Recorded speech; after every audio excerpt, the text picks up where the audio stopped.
प्यारे साथियों, जय हिंद। क्या हाल चाल है आप सभी लोग का। आशा करते हैं कि आप सभी लोग स्वस्थ होंगे, मस्त होंगे, जबरदस्त होंगे। प्यारे साथियों, आज के इस वीडियो में हम सभी लोग उत्तर प्रदेश डीएलएड यानी बीटीसी के सेकेंड सेमेस्टर का मैथ का लघु उत्तरीय प्रश्न लघु उत्तरीय प्रश्न हल करने वाले हैं और यह लघु उत्तरीय प्रश्नों की श्रृंखला में चौथा वीडियो होगा।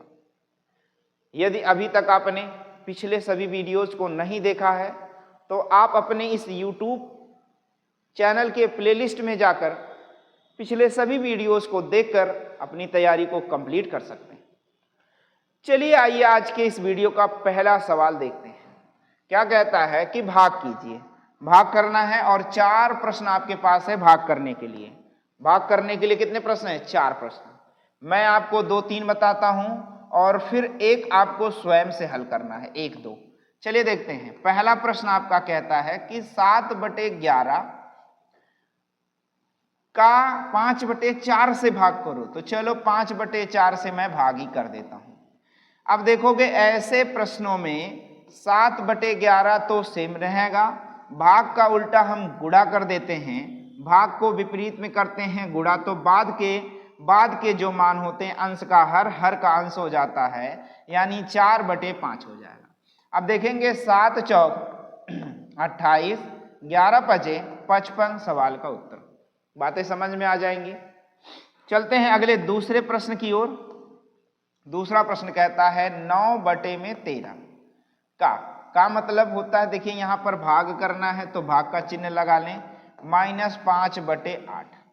अब देखिए जो है पहला तो वही रहेगा, 9/13 ही रहेगा, और भाग लगा ले। यहां पर चिन्ह आपने भाग लगाया तो भाग का उल्टा क्या हो जाता है, अभी मैंने आपको समझाया, भाग का उल्टा क्या, गुणा। इधर के भी चिन्ह सारे बदल जाएंगे, 8/-5 हो जाएगा।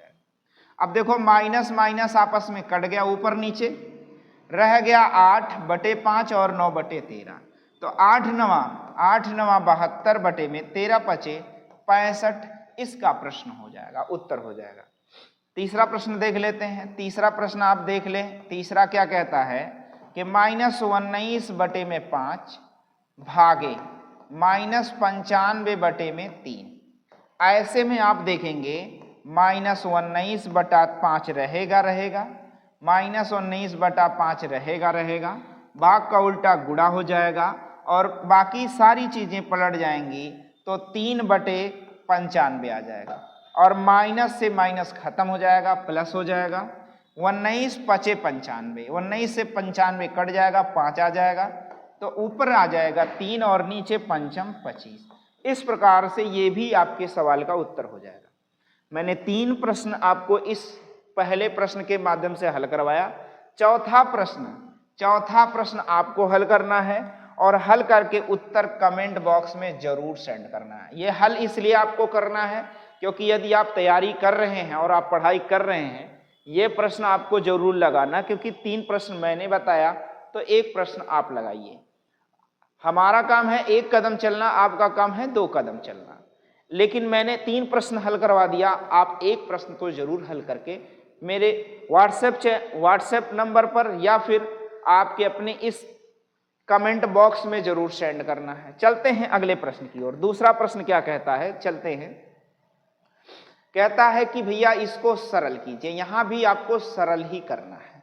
क्या सरल करना है देख लेते हैं। कहता है कि सरल कीजिए, और क्या सरल करना इसे देख लेते हैं।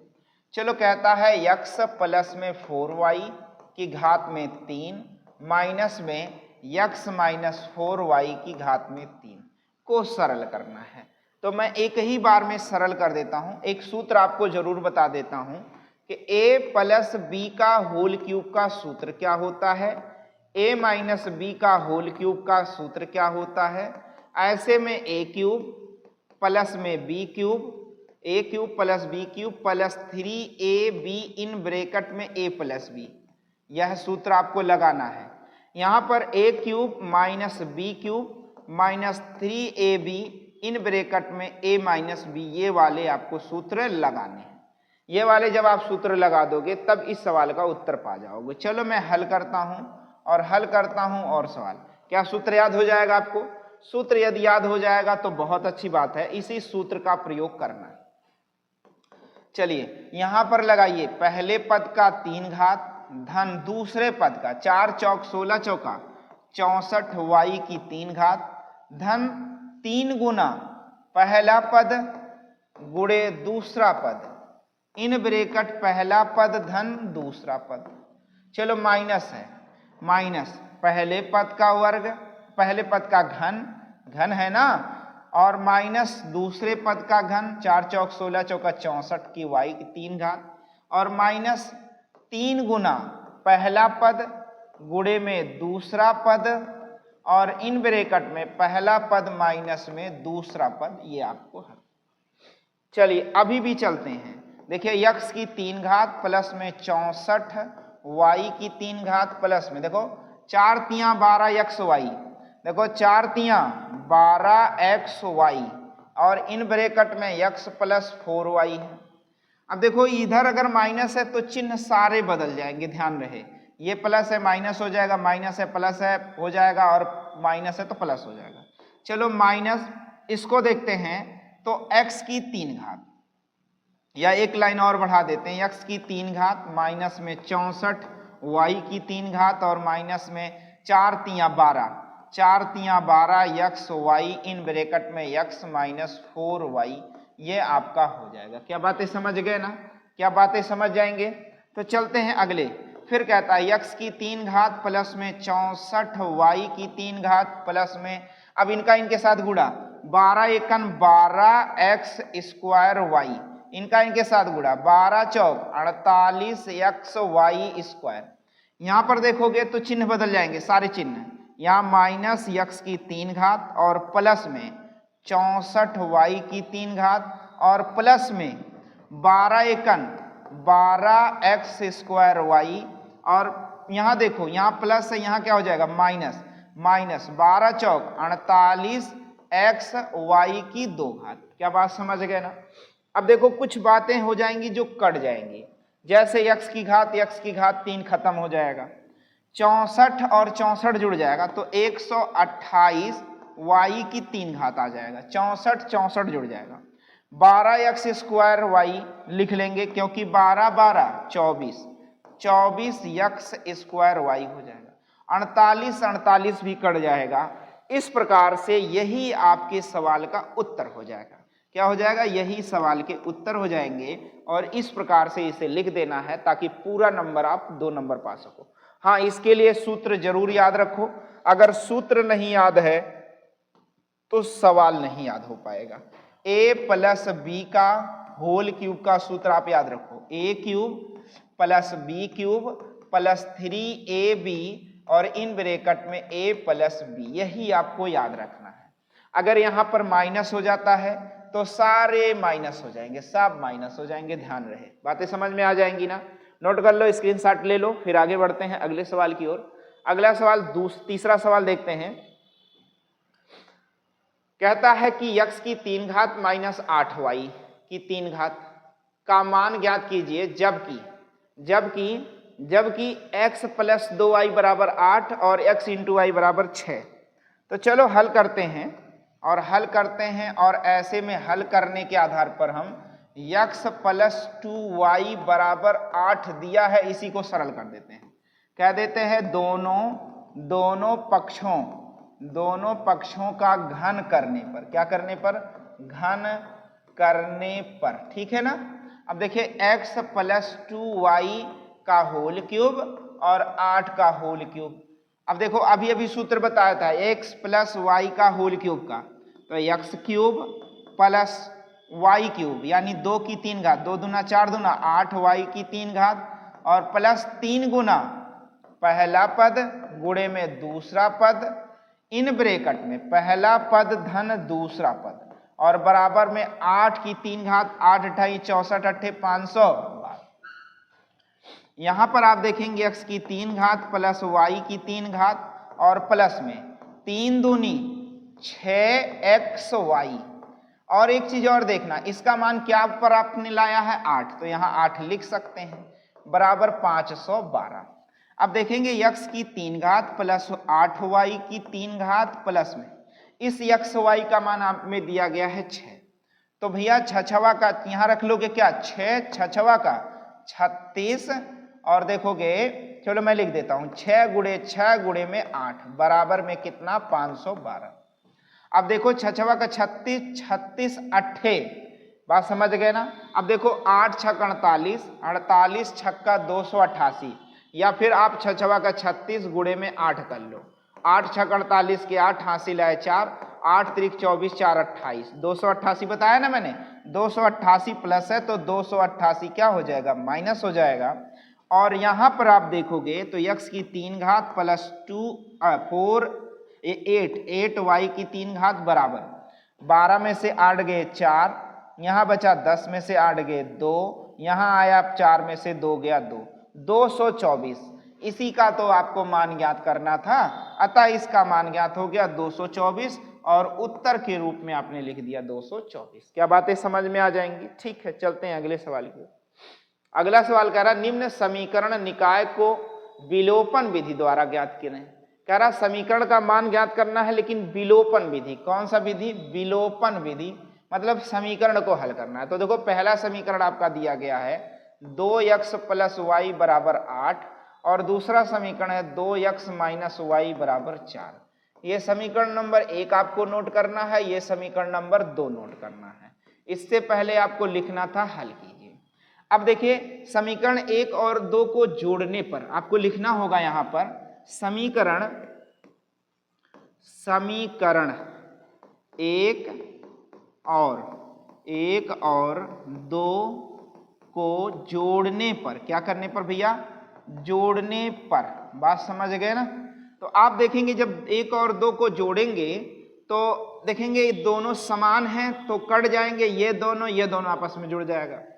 तो मैं लिख देता हूं 2x प्लस वाई बराबर में 8 और 2x माइनस वाई बराबर में 4। देखो जब इनको जोड़ा गया तो ये दोनों कट गए 2 2 4x प्लस में 8 4 8 4 12 हो गया। x का मान 4 3 12 x का मान क्या आ जाएगा 3 आ जाएगा। अब एक बार जोड़ने पर मैंने कर दिया बात समझ रहे हैं और एक बार घटाने पर। अगली बार आपको क्या करना है पुनः है ना फिर से समीकरण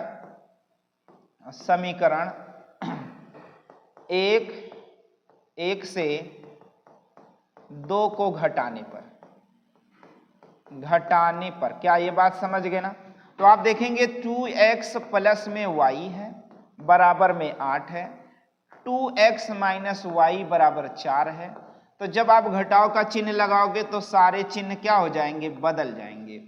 2x से 2x खत्म y 2y आ जाएगा और 8 में से 4 जाएगा घट जाएगा तो रह जाएगा 4 2 दूनी 4 यानी y का मान भी क्या आ जाएगा 2। इस प्रकार से अतः उत्तर बराबर क्या लगाएंगे आप उत्तर बराबर x का मान x बराबर 3 और y बराबर 2 आ जाता है। यही सवाल का उत्तर हो जाएगा और यही क्या कहलाएगा विलोपन विधि कहलाएगी। बातें समझ में आ जाएंगी। चलते हैं अगले सवाल की ओर। अगला सवाल कह रहा है कि हल कीजिए। इनको भी आपको हल करना है। देखिए सेकंड सेमेस्टर में सरल करना बहुत आ रहा है। हल कीजिए और हल करने में समीकरण दिया गया है 5x प्लस 2 बटे में 2x प्लस 3 बराबर में 12 बटे में 7। अब आप देखेंगे ऐसे प्रश्नों में तिर्यक गुणा करा देते हैं 5x प्लस में 2 गुणे में 7 बराबर में इनका वहां ले जाकर 2x प्लस में 3 गुणे में क्या लगाना है 12। क्या ये बात समझ गए ना। अब तिर्यक गुणा करा लो 7 5 35x प्लस 7 दूनी 14 12 दूनी 24x 12 तिया 36। अब आप देख पा रहे हो कि x वाले मान एक तरफ और बिना x वाले मान एक तरफ। तो देखो इस 14 को उधर ले जाओ 24 इधर चला आएगा 14 उधर जाएगा तो माइनस 14 हो जाएगा 24 इधर आएगा तो माइनस 24 हो जाएगा यानी 35x माइनस 24x बराबर यहां घटा लो जरा देखो कितना आया 6 में से 4 गया 2 3 में से 1 गया 2 22। यहां घटाओ जरा 5 में से 4 गया 1 और 3 में से 2 गया 1, 11 यक्स बराबर क्या हो जाएगा 22। यक्स का मान क्या आ जाएगा, यक्स का मान 11 दूनी 22, यक्स का मान क्या आ गया 2। ये बात आपको समझ में आ जाएगी। फिर उसके बाद आपको लिखना है जांच करने पर। क्या लिखना है भैया, जांच करने पर। आप माना जांच करने पर कर सकते हैं, नहीं करना चाहें तो कोई बात नहीं। जांच करने पर यक्स का मान 2, एक्स का मान है ना, एक्स का मान 2 समीकरण में रखने पर, बात समझ रहे ना, समीकरण में रखने पर आपको ऐसे करना, रखने पर। तो देखिए समीकरण क्या है आपका, 5 यक्स प्लस में 2 बटे में 2 यक्स प्लस 3 बराबर 12/7 हमें लाना है। ये बायां पक्ष है, ये दायां पक्ष। तो चलिए 2 यहां रखेंगे तो 5 दूनी, देखो 2 रख दिया, प्लस में क्या 2 बटे में 2 गुणे में 2 प्लस में 3। अब देखोगे 5 दूनी 10, 2 12 बटे में 2 दूनी 4, 3 7 आता है। अतः LHS बराबर RHS अतः सिद्ध होता है, यानी सरल होता है, यानी यक्स बराबर 2 इस समीकरण के लिए सही मान होगा। ठीक है ना, बात समझ में आ जाएगा। स्क्रीनशॉट ले लें और ना समझ में आए तो वीडियो को पुनः रिवर्स करके फिर से देख लें। चलिए चलते हैं अगले सवाल की ओर। अगला सवाल कहता है कि भैया इस समीकरण को भी हल करिए। आप इस समीकरण को भी हल करना है। अब देखिए चलिए यहां पर हल करना आपको लिखना होगा और x प्लस में 7 बटे में 3 यक्स प्लस में 16 बराबर में 4 बटे में 7 त्रिया गुणा कराइए। 7 एकन 7 यक्स प्लस में 7 सते 49, यहां गुणा कराइए। 4 तिया 12 x प्लस में 16 चौका 64 हो जाएगा। अतः अब आप देख पा रहे हो कि इस 49 का मान उधर और इस 12 का मान इधर, तो 7x माइनस 12 हो जाएगा यक्स और बराबर 49 जाके उधर 64 माइनस क्या हो जाएगा 49। 14 में से 9 जाएगा 5, 5 में से 4 गया 1। यहां देखेंगे तो भैया 7 5 12, 7 5 12 यानी -5 यक्स आ गया। इस -5 को उधर करेंगे तो यक्स बराबर आ जाएगा 15 बटे में माइनस 15 बटे में क्या आ जाएगा, 15 बटे में -5 आ जाएगा और यक्स का मान क्या आ जाएगा 5 तिया 15 यानी -3 आ जाएगा। क्या ये बात समझ में आ जाएगा। यक्स का -3 यहां रखने पर जांच किया जाएगा और सिद्ध किया जाएगा और पाया जाएगा। यदि सही है तो सही है, वरना हम क्या कह देंगे, या फिलहाल ऐसा ही आप उत्तर दे सकते हैं, उत्तर बराबर आप यही दे सकते हैं, तब भी आप पूरा नंबर पा जाएंगे। बात समझ में आ जाएगा ना। चलिए चलते हैं अगले सवाल की ओर। अगला सवाल कह रहा व्यंजक दिया गया है आपके सामने, व्यंजक दिया गया है और कह रहा गुणनफल ज्ञात कीजिए और परिणाम को निम्नतम रूप में व्यक्त कीजिए। परिणाम को छोटे से छोटे रूप में आपको व्यक्त करना है।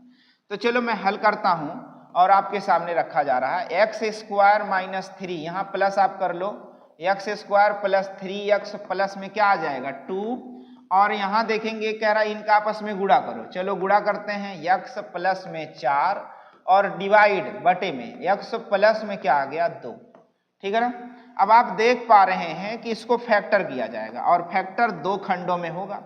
x स्क्वायर के नाते x हो गया, ऐसा तोड़ो कि गुणनफल 2 बने, तो 2 एकन 2, लेकिन इन दोनों को जोड़ोगे तो एक क्या आना चाहिए 3, तो हम क्या रख लेते हैं प्लस प्लस रखें। और साथ में क्या है x प्लस 4 और बटे में x प्लस 2। अब देखेंगे x प्लस 2 कट जाएगा तो रह क्या जाएगा x प्लस 1 इन ब्रैकेट में x प्लस 4 रह जाएगा।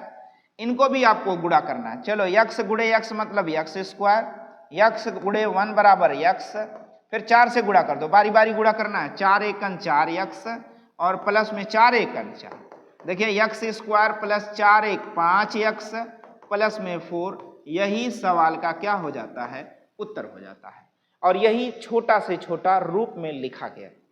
बात समझ में आ जाएगा ना। चलते हैं अगले सवाल की ओर। जो भी सवाल आपको ना समझ में आए उसे पुनः वीडियो को रिवर्स करें, पोस्ट करें और वीडियो को रिवर्स करें, पुनः फिर से देखें। चलिए अगले सवाल की ओर चलते हैं। अगला सवाल आपके पेपर में दिया गया भैया शंकु की परिभाषा दीजिए। क्या देना भैया, शंकु किसे कहते हैं, उदाहरण एवं चित्र द्वारा समझाइए। शंकु किसे कहते हैं। तो देखिए शंकु को हम समझ सकते हैं शंकु के बारे में अगर हमें समझना है तो सबसे पहले शंकु के बारे में अगर समझना है तो सबसे पहले हमें समझना होगा बर्थडे टोपी। बात समझ गए ना? बर्थडे टोपी समझ रहे हैं कि नहीं समझ रहे हैं? या फिर आप समझें जोकर टोपी, जोकर की टोपी समझ लें। या फिर आप बारात में गए होंगे, पॉपकॉर्न खाए होंगे, है ना? पॉपकॉर्न, बात समझ रहे हैं ना? पॉपकॉर्न की पॉपकॉर्न होता है। अब भैया जो भी समझो, पॉपकॉर्न का गत्ता है ना, पॉपकॉर्न का गत्ता है ना, लिफाफा या गत्ता, लिफाफा कह सकते हैं। आदि सभी बात समझ रहे हैं ना? आदि सभी शंकु के आकार का होता है। आदि सभी शंकु के आकार का होता है। क्या ये बात समझ गए ना? आदि सभी शंकु के आकार का होता है। बोलो, बात समझ में आना चाहिए। ये सब क्या है? शंकु के आकार में है। ये सभी किसके आकार में होते हैं? शंकु। एक चीज ध्यान रहे, यदि हम शंकु को ऐसे क्षैतिज रूप में काटते हैं तो एक वृत्त का आकार दिखता है। जैसे मैं आपके सामने बना देता हूं, एक शंकु है। देखो ना, शंकु दिखाई दिया? यही तो है। जोकर की टोपी में ऐसे लगा दिया जाता है, बर्थडे टोपी में तो यहाँ स्टिकर लगा दिया जाता है बर्थडे, और नीचे देखो क्या है? वृत्त है। और ये क्या होती है? ऊंचाई होती है। ये क्या है? तिरछी ऊंचाई है। ये क्या है? त्रिज्या है। बातें समझ गए ना? ऐसे फिगर बनाकर भी आप शो कर सकते हो, दिखा सकते हो, ताकि आपको भी नंबर पूरा मिले।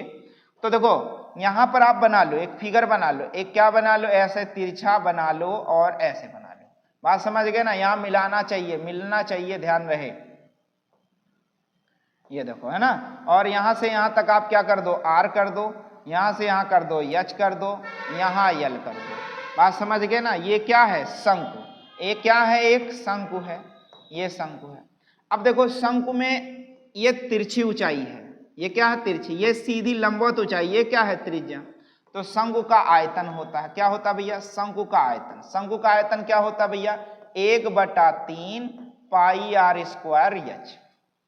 शंकु का वक्र पृष्ठ होता है, क्या होता है? शंकु में वक्र पृष्ठ होता है। शंकु का वक्र पृष्ठीय क्षेत्रफल कह सकते हैं। तो पाई आर यल, यल मतलब तिरछी ऊंचाई। शंकु का संपूर्ण, क्या लगा दें? संपूर्ण पृष्ठीय क्षेत्रफल क्या होता है? पृष्ठीय क्षेत्रफल। तो देखिए पाई आर एल प्लस में नीचे क्या है? पाई आर स्क्वायर है, तो पाई आर स्क्वायर लगा दे। या फिर इसे शॉर्टकट में लिख सकते हैं, पाई आर यल प्लस आर, ये लिख सकते हैं। समझ गए ना? आयतन घन सेंटीमीटर होता है, घन इकाई में होता है।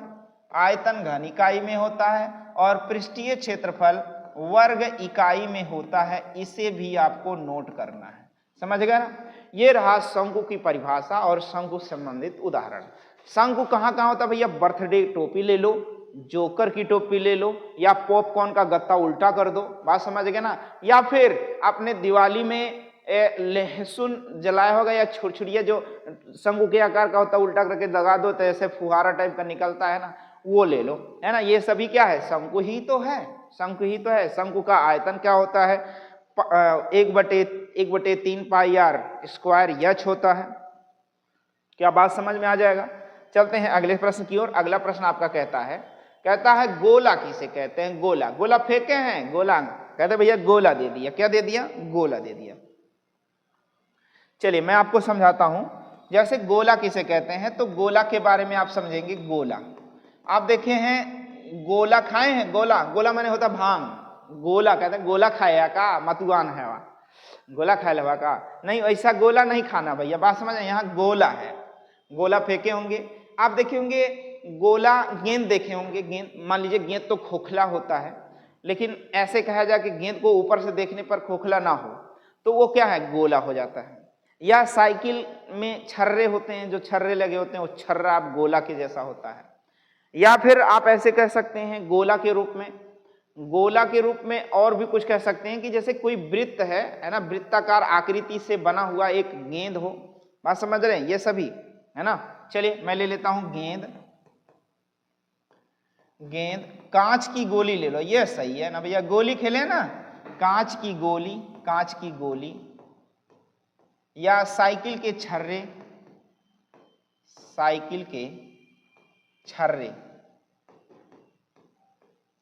साइकिल के छर्रे आदि सभी, आदि सभी गोला के उदाहरण है। आदि सभी किसके उदाहरण है? गोला के। गोला मतलब समझ गए, गोला 3 डायमेंशन होता है, बात समझ रहे हैं ना? आप लिख सकते हैं गोला, गोला 3D होता है, 3D होता है। 3D क्या होता है? गोला 3D होता है। इसमें